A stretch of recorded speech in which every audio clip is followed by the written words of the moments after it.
Hello everyone, welcome back to the channel. Welcome to Hope Hawk. Today we'll be discussing performance. Paul here. Hi, it was my idea to do this. Yeah. Anna doesn't like me for this. Also, hi Dad. I know you want to watch the channel. Hello. Hi Dad. Hello Clune. So, what on earth did we watch? I don't know. I don't know either. I know I said the same thing when we watched Help for the first time, but I've seen this film about 4 times, and it doesn't make sense to me at all. So basically it's about I think it's like a gangster named Chaz. There's like a gang warfare going on. He's kind of hustled out to, leave town for a few days, or we'll whack you. The horse's head. Whomp ya. We'll whop you. A horse's head in your pillow, and cement shoes and all that, with the comb through the ears. I'm gonna get whacked now. If the mafia are listening to this, I respect you. I don't think they care. So, yeah. But yeah, Sorry. so yeah, he gets threatened to get whacked. So he then has to go into hiding, I think. Yeah, I think, or it's like witness protection or something like that. Very similar. Yeah. So there's a whole scene where they trash his house and paint his walls. And they tear him apart, they tear his back apart because they're whipping him continuously. Yeah. That was actually difficult to watch. So he has to go into witness protection. Usually, the police would set him up for the witness protection, but no, they're just gonna let him go, and he finds out there's a failed musician, a washed up musician, who's just kind of living on his own, and living on his own. He's got 3 birds with him. 2. Lorraine. No, I can't say that. Lorraine's 8. Yeah. Yeah. So he goes to live with them, and this is why Anna doesn't like me anymore. The washed up musician is Mick Jagger, which, yeah, he does an alright job. Yes. I like Mick Jagger. I like him. The casting, you got Mick Jagger as Turner. You've got Veruca Salt's dad. Yeah. Chaz. James Fox, not Jamie Foxx, not him from the Spider-Mans. James Fox. He's in the Johnny Depp Charlie and the Chocolate Factory. Which I always thought was pretty good. As Veruca's dad. Absolute dilf. Sure.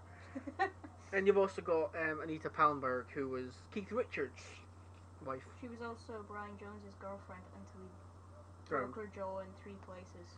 Oh. And then Keith literally just grabbed her and was like, "You're coming with us. We can't leave you here." Jesus. And then she started going out with Keith, and then Brian just died. My thumb's twitching. It's distracting me. Jeez. I don't know if you heard that, but Anita was with Brian Jones. Brian Jones for a while, and he beat her so hard that his hand broke on her face. And he broke her jaw in 3 places. I think it had to be wired shut, Yeah. or wired back together anyway. And then Mick was like, "Oh, we can't have you like this, love. We gotta protect you." So then dragged him off and Hooked him up with Keith. yeah. And then in this scene, and in this film, you have Anita and Mick getting very close to each other, to the point where Keith Richards camped outside the shooting with He's this got his camera. Angle it in the bedroom. I thought he was doing that dirty bastard. Yeah. And there is, I guess you could say it was, well, it's kind of, it's often said it's like a predecessor for MTV. You get Memo from Turner. Which is an okay song. I'm guessing it wasn't a deleted scene. I'm guessing it's meant to be more of a promotional. I literally have no clue. I couldn't find anything. Like the Justin Bieber song for Trolls. The Justin Bieber song for Trolls? Can't Stop the Feeling. Is it Trolls? That's Justin Timberlake. Oh. But that's actually in the film. Is it? Yeah. I don't know. Anyway, yeah. I do like that song. The Rolling Stones, mainly Mick Jagger, did a song called Memo from Turner, which is meant a Stones song. It is actually a Stones song, yeah. Which is meant to be, I think it's a promotional for the film. Probably. Yeah. I did my research on the bus here and I couldn't find anything, so. you know, I had a bantha under my arm, which was fun. Yeah, after this we're planning to record. We're planning some Star Wars videos for the future. Yeah, so we have Winston the Jawa and we have Tank the bantha, who I keep calling Toe by accident. Toe. Tank Toes. Tank Toes. Tank Toes. He's a good boy. Yeah, he's a good boy. What can you say about this film? It's very up its own ass. Yeah, you can say that. It's very art house. I am quite a fan of art house pictures. I mean, I'm a huge fan of Only Lovers Left Alive, which is very, very similar to this. Yeah. I just think like some of the sets are gorgeous. Like, I am thoroughly jealous of Turner's bed. It just looks so. Turner has some outfits in this. I have some outfits as I sit here in a Greedo t-shirt. Yeah, McClanky. McClanky. But yeah, it's all right. I mean, it's cute, confusing, it's convoluted, but it's entertaining at least. Yeah, it doesn't feel again. It's very art house. It has a story, but you have to look for the story. You have to dig for it. You have to really pay attention. And of course, you can probably tell I'm quite tired. My blood pressure's a wee bit low. Like, you might be thinking. So like. Well, you said hard. He's getting hustled by gangsters. Threatened, then he's beat up in the thing, then it's taken away. But that's like one scene after another without any transitioning. So it's just they're outside. He starts threatening them.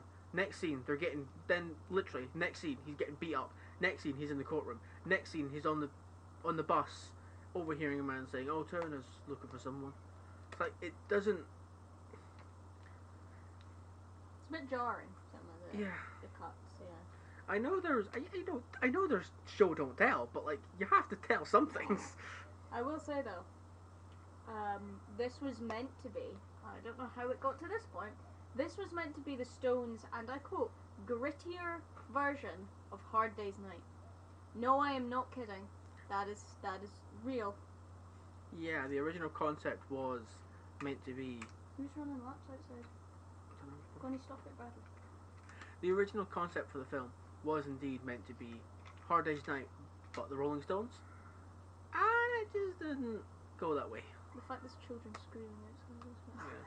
This recording's gone so downhill. Yeah, I've got my window. Oh god, that was bright. No one says that scene to me. Or me. Yeah, if you can hear vague noises like children screaming, it's not. Don't worry, it's nothing sinister. It's nothing dodgy. We just live in a flat. We live in a flat, and this is windows open. There's kids playing outside. It's also warm in this room. It is warm. The window's open. I know, but it's still warm. Yeah. But yeah. Anything else to say about this film? The bath scene. I want to talk about that. No. So Oh! Basically, yeah. That's another thing that's confusing. About a third. 2/3, halfway? You don't actually see Turner until like a third of the way in the film. No, 2/3. halfway. Yeah, 2/3. 2/3 is a half. No, 2/3 is. 2/4 is a half, you knob. Okay, yeah, okay, we'll cut it 2/3. Do you fractions, bro? No, I didn't. That's so happened. Moving on. Sympathy pat. Sympathy pats. But anyway, yeah. Yeah, it's another thing. So, Anita, I don't know her name. I don't know if she's ever given a name on screen. I want to say it's Lucy, but I think that's the other one. Yeah. Anita sets up Chaz with the room. And it's like, oh, it's £150. I can't do her accent.